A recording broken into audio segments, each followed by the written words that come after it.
College football fans, who do you watch and where do you watch?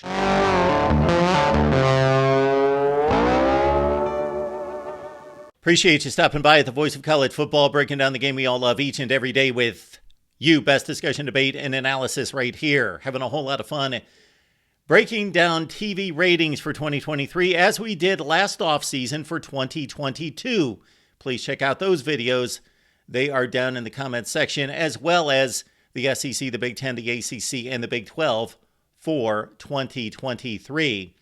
Now let's get to a further breakdown of the biggest games, both conference and non-conference, what the network breakdown is, because that's a significant factor in where you watch and why you watch it, and especially for fringe college football fans. So you hardcore college football fans, you know where the better matchups are. You know where to find the games. However, there are a ton of fringe college football fans on Saturdays that watch Fox at noon, regardless of who's playing. They watch ABC in the prime time. They have their habits. And so the network and the time slots certainly affect and impact college football ratings. But do you know what else factored into college football ratings in 2023? Unlike anything we've ever seen in the history of the sport, prime time. And I'm not talking about 8 o'clock at night, Eastern time zone. I'm talking about, yes, Deion Sanders and his arrival in Boulder, Colorado, taking over the Buffs and making it a celebrity destination, also a TV destination for all of us. Even though his football team finished at 4-8 with one lone win in the Pac-12, they started hot, they stayed hot, and sure, the hype, the attention dwindled throughout the season, but man, it was at a fever pitch out of the gate, especially when they upset a TCU team that, of course, made it all the way to the 22 national championship game. So let's check out the Deion impact. Colorado games ranked as the highest rated game of the college football week. 3 times a Colorado football game. Twice, Colorado ranked as the second highest viewed game of the week. It ranked number 3 once, also number 6 and number 8. So Colorado posted 8 games that were in the top 10 for those particular weeks in college football ratings, topped off by what was a humiliating game. They were blown out by halftime, but at this point, the Deion hype was at a fever pitch going to Eugene to take on Oregon, and over 10 million people watched it at 3:30 p.m. Eastern Time on ABC. Also, the Colorado State game. And the phenomenal part of this is that the opponent's Colorado State. Nobody watches their games. Number 2, it's at 10:30 on the East Coast, and you get most of the viewership from the Eastern Time Zone. It's on ESPN on a Saturday night at 10:30 Eastern.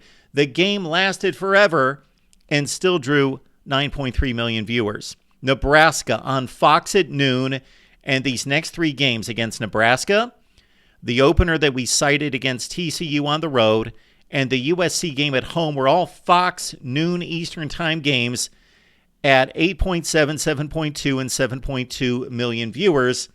Then the other 2 games that had over 3 million views, UCLA and Stanford.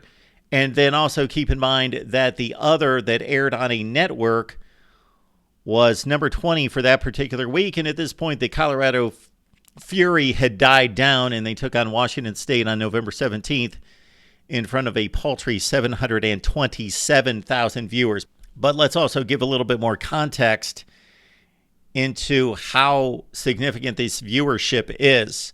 Colorado played TCU in 2022, and that's the TCU team that eventually went to the national championship game. And instead of 7.2 million viewers, 1.25 million viewers. Colorado also played Oregon in 2022 in front of 962,000 folks on ESPN. But the game drew about 11 times the audience in 2023. The Air Force game, 800,000. Minnesota, 690,000 on ESPN2. Had PJ Fleck in Minnesota taken on Deion and the Buffs in 2023, they would have gotten 10, 11, 12 times that audience. And also look at the USC rating. And again, the TV and the time certainly factors into it. This was an FS1 game against USC in 2022 at 525,000 viewers as opposed to 7.24 million on Fox noon Eastern time in 2023. Dion, you segue us nicely into our top 10 non-conference games for 2023 as Colorado factors in prominently, as we've already seen. However, the most viewed non-conference game of 2023, Ohio State in South Bend to take on Notre Dame. The game went down to the wire. 10 million people watched it on NBC in primetime.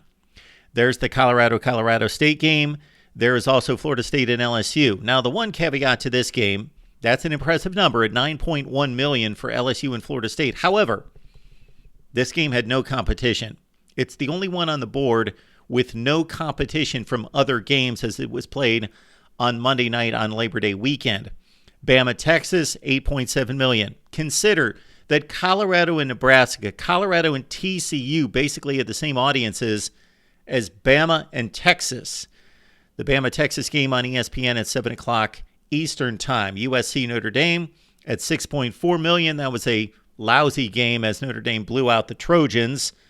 That an NBC game, and then the last three in the top 10, all ABC primetime games. Georgia Tech. That game is usually played at noon on ESPN or ABC with a much smaller audience, and Georgia Tech gave Georgia a game for one of the rare times. So a decent audience showed up at 5.3 million. Notre Dame Duke, Notre Dame Louisville, primetime games, and of course the Irish driving that audience at 5.3 and 5.1 million. So let's break down how the biggest games stack up when we divide it into conferences. And it's pretty evenly distributed. Now, this might be a bit of a surprise. So based on the 2023 conference configuration, the ACC's got 4 of these spots because they had a couple games against Notre Dame. Those games show up. And then also Florida State and LSU. Notre Dame shows up 4 times in taking on Duke, Louisville. Also, Ohio State is the biggest game, non-conference, and the USC game as well, and you see on down the line. Now let's convert these conference configurations to 2024. So we're moving Colorado from the Pac-12 to the Big 12. The Pac-12's done, and we're moving USC into the Big 10, etc.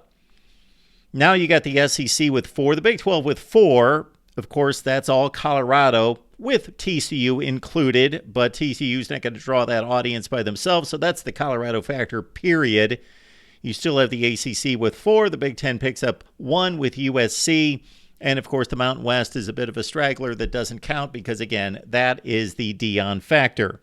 Now, these teams are playing either 8 or 9 conference games and only 3 or 4 non-conference games. So let's expand the field when looking at the conference games and look at the top 50 conference games and then also what network they were played on and break it down from there. So right now we are scrolling the top 50 conference games, and I don't have a look at this right now. We will go back and review it and build the graphic and shine it up for you. But we know that Ohio State and Michigan drew 19 million plus people.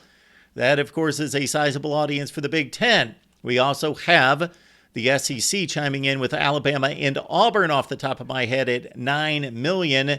And then you've got a number of other impact games from the Big Ten as Ohio State, Michigan, and Penn State. When they play each other, those 3 games always rank as 3 of the top 5 to 10 games in all of college football. So the Big Ten and the SEC are going to dominate this from the standpoint of total games in the top 50, and then also the highest ranked games within that top 50.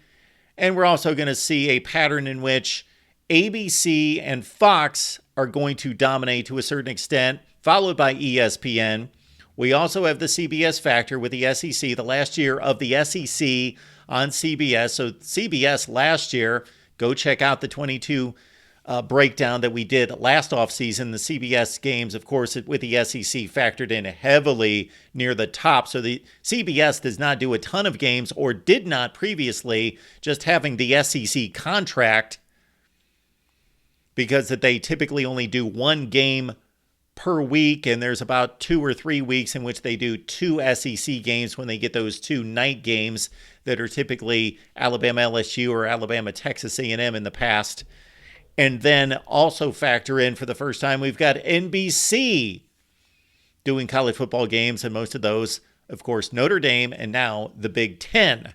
Now let's break it down by network, and we'll break it down also by conference.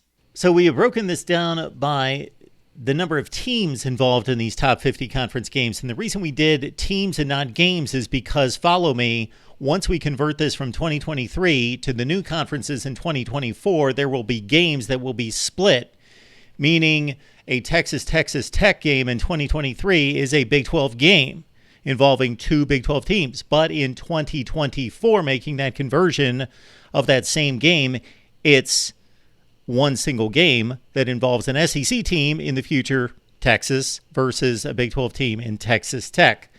All right, in 2023, the SEC and the Big Ten are on top as expected, with 34 and 30 teams participating in those 50 games, or 100 slots. Then you've got the Pac-12 with 18. Of course, the Pac-12 no more in 2024.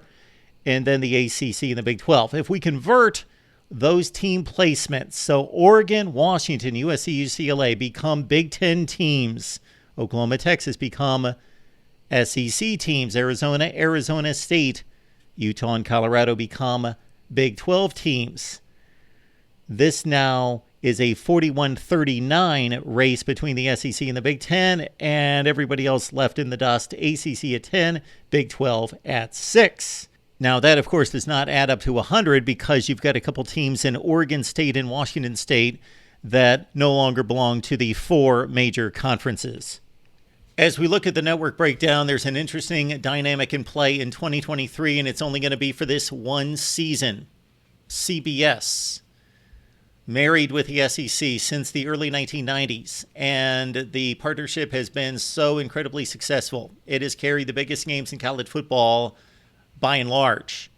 Meaning, if you look at the 2022 breakdown, it's down in the comments section below. CBS had the highest number of games ranked in the top 10, the top 15, the top 50. However, had the least number of games because CBS only carries one game per week, typically one SEC game per week. I know that they've got and have had a contract with the Mountain West, and they carry Army Navy, but it's been an SEC-dominated conference and network. And there's only been 2 times per season that CBS has carried 2 SEC games in a particular week, usually at noon and 3:30, or a primetime game like Bama LSU, Bama Texas A&M in the last few years. But CBS continues to dominate despite less inventory by far than their rivals. And in 2023, of course, the difference was CBS still had the SEC contract, but it was year 1 of the Big Ten contract. So it was the best of both worlds in a sense for CBS, as they aired 17 of the top 50 games in all of network television. ABC at 12, Fox at 10, almost all of those offerings. The big noon kickoff, ESPN with 6, NBC with the Big Ten contract kicking in with 5 of the top 50. Now comes the review of each individual network and the top games on that particular network. Let's start with not necessarily the most popular when it comes to game viewership and ratings, but let's be honest, regardless of what you think of ESPN, it has been and continues to be the flagship of college football in its entirety. Number 1, it provides the most coverage by far. Most studio shows, pregame, postgame, halftime shows, all of it put together. And of course, the gold standard for pregame shows over the past 25 or 30 years, College Game Day. And then also ESPN has provided and continues to the most game coverage. It's all over the place. ESPN, ESPN2, ESPNU, ESPN News even covers games. And the SEC and the ACC networks. ABC has been under the umbrella under Disney with ESPN. ESPN on ABC. That is the tag for all the sports, and that goes back for about 15 or 20 years. So, regardless of what the ratings say, ESPN has been synonymous with college football, has re-upped with the college football playoff going through 2031. So let's start with ESPN. Here are the top games for 2023. A lot of SEC here, as ESPN typically shows an SEC game at 7 p.m. Eastern Time every Saturday night. We also see a Clemson-Duke game that was a Monday night offering with a 4.3 million and the 5th highest rated game on ESPN and that was a standalone game. And of course, that Colorado State game is a complete aberration, and we'll see what Deion Sanders and his throng have in store for us in 2024. But Colorado State, just a complete, just off the radar as the number one game for the network for years and years and years going back. Now, Bama, Texas we would have predicted to be the marquee event for ESPN's college football game coverage this year, but Bama, Texas at number 2, and again, the SEC dominates the top 10. Moving to ESPN's sister station of sorts, ABC. There we see the Buffs and Deion again at 10 million views with Oregon. That was the second highest rated game in all of college football. Oklahoma, Texas is there. Of course, that's going to be an SEC game. You see ABCs all over the place, and for the first time since the Big Ten has aired on television, ABC and the Big Ten have been separated for the first time ever. And so ABC, of course, had to lean more heavily on the SEC in particular. But you see a lot of ACC games and a lot of Notre Dame, of course. And those are primetime games in which Notre Dame certainly lifts up the ACC with 5+ million views against the likes of Duke and Louisville. And nobody else gets that kind of rating when they play Duke and Louisville. Going through the rest of ESPN, we've got the Deuce, as it was once known, with its top 10. And several games rated above 1 million viewers, including Ole Miss and Tulane. That was the number one game. That Illinois-Kansas game, let's keep in mind, it had little competition as a Friday night game. Arkansas-Florida, that's a nice number considering both teams are extremely down. Arkansas-BYU also broke the 1 million barrier there. There we see the Big 12 jumping in with West Virginia, TCU, and Oklahoma taking on Tulsa. But for an ESPN2 game to get 1 million viewers, that's a good showing because they only had 6 all season. I love the smaller networks and the matchups that we see. Missouri and Memphis, 181,000 people watched on ESPNU. That was the highest rated game of the year. And you see a lot of matchups between, of course, group of 5 teams, but also those non-conference games from teams like Arkansas, Iowa State, Florida, Virginia. That Virginia James Madison game with 119,000 viewers was a heck of a ball game at 36-35. And again, if you get 100,000 viewers on ESPNU, that's a good showing. The narrative during this realignment phase over the last couple of years has been Oklahoma, Texas to the SEC, of course, the SEC and ESPN. Okay. The 4 schools from the West Coast to the Big Ten. The Big Ten and Fox have joined forces since 2017, and Fox gets the number 1 play each and every year in the Big Ten. And what is their selection? For good reason. Fox always makes it automatic. We want Ohio State and Michigan. Why? 19 million people. And I know that both teams were undefeated, and that doesn't always happen. But even when these teams aren't good, which for Ohio State's been a long, long time, but even when Michigan's been down, this is almost always the highest rated game of the year, even when they're down. Now, when they're as good as they were last year and it's a top 3 matchup, then you're looking at a game that rated almost twice as high as the second highest rated game of the year. So Ohio State, Michigan. Then if you throw Penn State in the mix, they draw viewers when they're taking on Ohio State and Michigan. And then basically it's more Big Ten games. And if you got over 4.5 million views, you were going to get into the top 10 in Fox. So it drops considerably after those first 3 games, but still strong viewership from the Big Ten. Also the Pac-12 with Washington State. That's a surprising number to me. It's the 6th highest rated game for Fox in 2023. That was a big game, of course, as Washington needed it to stay undefeated and maintain their playoff hold at that point. Washington-Utah was a good game, 35-28 as well. Oregon State, Civil War, not a good football game, but Oregon, of course, had to win to get to the Pac-12 championship game, and that game drew over 4 million people on a Friday, so that helped. Black Friday, and also Colorado, there's the factor from Deion against Nebraska and TCU the first 2 weeks of the season. I don't have this substantiated, but I understand that FS1 is past ESPN. This is surprising to me, but I've looked at about 3 different sites that verify the numbers that FS1 has more distribution numbers now than ESPN. It's about 75 to 73 million, somewhere in that range. ESPN, it's at its peak, had about 101 or 102 million subscribers. They're down in the low to mid 70s. FS1, that's why the ratings aren't that bad. Nebraska, Illinois at number 1 for the season. That was a Friday night game, so that helps. 1.36 million. Utah, Oregon State. Nice football game there. 1.2 million. A lot of Big Ten, of course, but the likes of where you've got Ohio State, Michigan playing all over the place, and Penn State as well on Fox. FS1 defaults to a lot of Wisconsin, Minnesota type games. Nebraska, Purdue.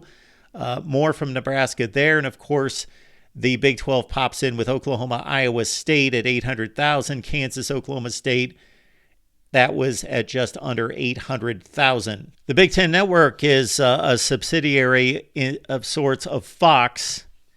And the highest rated game of the year, Ohio State, Minnesota. Not a good game, 38-3, but over 2 million people watched because it's Ohio State. Same thing with Michigan, Rutgers. A better football game, but not a good one, 31-7. It was semi-competitive deep into the third quarter, but 1.9 million people watched it. In fact, last season, 2022, Ohio State Rutgers was the only game all season in which a Big Ten Network game outrated an ESPN game head-to-head. Don't know if that happened this year. I'd have to go through all the time slots, but probably not. There, again, when Michigan and Ohio State make it on the Big Ten Network, regardless of who they play, Minnesota, Rutgers, Bowling Green, Youngstown State even, a Ohio State, Youngstown State game is going to outrate Minnesota, Michigan State, Iowa, Rutgers. It's just pretty incredible that Ohio State and Michigan throw them up there against anyone on the Big Ten Network, and they're going to get 1 million plus more views. And now comes CBS, and once again, it's the last year of the SEC on CBS. I know many of you are grieving that, but you can make it through 2024 without CBS and the SEC. It is possible, because many of us who've lived for decades actually would surprise you with a lot of attachments that we had to conferences and networks that no longer apply, seem ridiculous at this point. But here we are. CBS and the SEC, and CBS, unless they wrestle some of these games away from Fox and NBC, you're not going to see numbers like this again.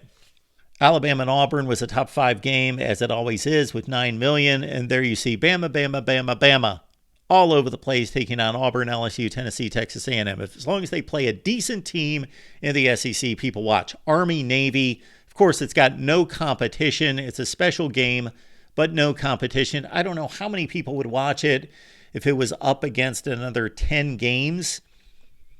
Maybe 2 million people. I don't know.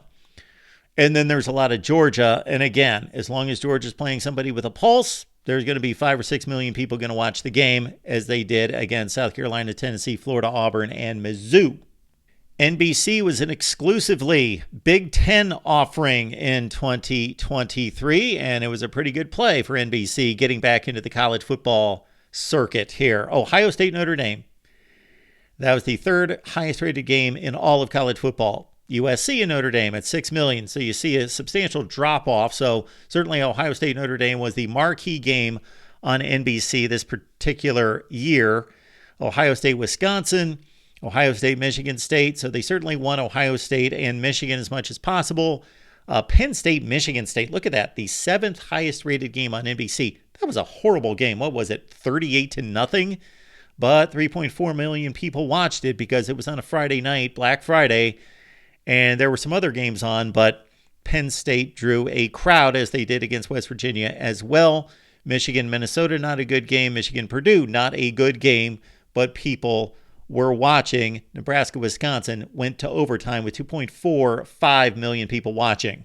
Now let's go through the postseason, starting with championship weekend. And the SEC championship game, if it's not always number 1, I would love to know what year it wasn't. It is always number 1, and by a significant margin, because we had a much better game and bigger brands with Alabama, Georgia than Michigan, Iowa. Well, the Big Ten is also always number 2. And when there's a better matchup, which there typically has not been, it's been a blowout 3 consecutive years.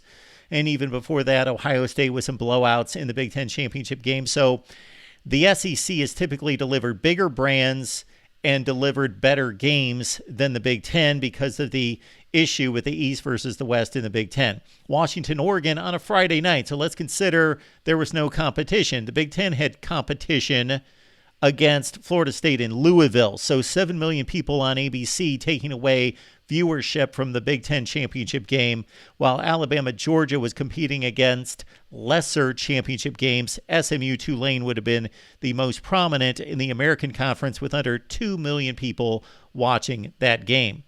Now let's get to the bowl games that nobody cares about. And unfortunately, we don't have a graphic, and I'm not going to put one together that throws all the bowl games together. So they are divided by week. UCLA, Boise State out in the LA Bowl drew more than anyone in the first weekend of play, with App State and Miami of Ohio at the Cure Bowl at just under 2 million views right there.